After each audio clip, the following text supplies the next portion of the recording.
அனைவருக்கும் அன்பு வணக்கங்கள். இன்றைய பதிவிலே நாம் பார்க்க இருப்பது திருப்பாவை பிறந்த கதை பற்றி. வாருங்கள். மார்கழி மாதத்தை தேவருலகின் பிரம்ம முகூர்த்த காலம் என்று கூறுவார்கள். அதாவது தேவருலகில் அதிகாலை நேரத் தொடக்கம் என்பதாகும். எனவேதான் இப்பூ உலகில் ஆன்மீக மாதமான மார்கழியில் அதிகாலை நேரத்தில் எழுந்து குளிர்ந்த நீரில் குளித்து ஆலயங்களுக்கு சென்று வணங்கி தமிழ் பாடல்களான திருப்பாவை, திருவம்பாவை, திருப்பள்ளி எழுச்சி உள்ளிட்ட தமிழ் வேதங்களை பாடி இறைவனை தொழுவது காலங்காலமாக இருந்து வரும் பண்பாடாகும்.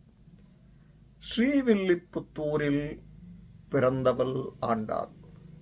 மனிதர்கள் யாரையும் மணக்க மாட்டேன், பெருமாளையேதான் மணப்பேன் என சபதம் கொண்டாள். கிருஷ்ணாவதார காலத்தில் ஆயர்பாடி கோபியர்கள் கண்ணனை அடைய மேற்கொண்ட பாவை நோன்பை மேற்கொண்டாள் ஆண்டாள்.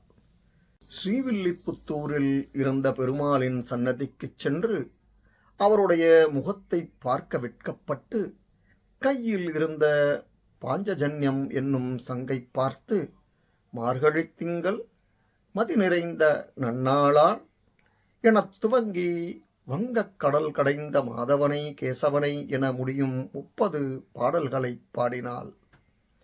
திரு என்றால் மரியாதைக்குரிய எனப் பொருள். பாவை என்றால் பெண். நமது வணக்கத்திற்குரிய பெண் தெய்வமாகிய ஆண்டாள் பெருமாளை பற்றி பாடியதால் இதற்கு திருப்பாவை என பெயர் வந்தது. முதல் பாடல் திருப்பாவையின் நோக்கத்தை சுருக்கமாக எடுத்துச் சொல்கிறது.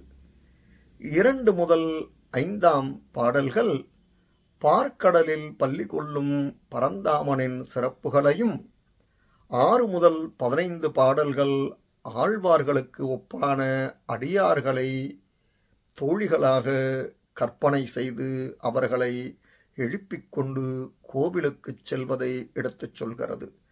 கடைசி 15 பாடல்கள் தன்னை ஏற்றுக்கொள்ளுமாறு பெருமாளை வேண்டும் ஆண்டாளின் மனநிலையை உணர்த்துகிறது. திருப்பாவை வைணவர்களால் பெரிதும் போற்றப்படும் ஒரு கிரந்தமாகும். இது பாகவத வரலாற்றை ஒட்டி அமைந்துள்ள ஒரு பாடலாகும். கண்ணனை நாயகனாகப் பெற வேண்டும் என்ற வேட்கையையும், நாடு செழிக்க மழை வேண்டும் என்ற எண்ணத்தையும், ஆவினங்கள் விருத்தியடைய வேண்டும் என்ற விருப்பத்தையும் தன்னகத்தே கொண்டதுதான் ஆண்டாள் அருளிய இந்த திருப்பாவையாகும். இந்த 30 நாட்களும் ஆண்டாளின் திருப்பாவையை ஓதி எல்லா வளமும் நலமும் பெறுவோம். இந்த பதிவு உங்களுக்கு பயனுடையதாக இருப்பின் சப்ஸ்கிரைப் பண்ணவும், ஷேர் பண்ணவும். நன்றி, வணக்கம்.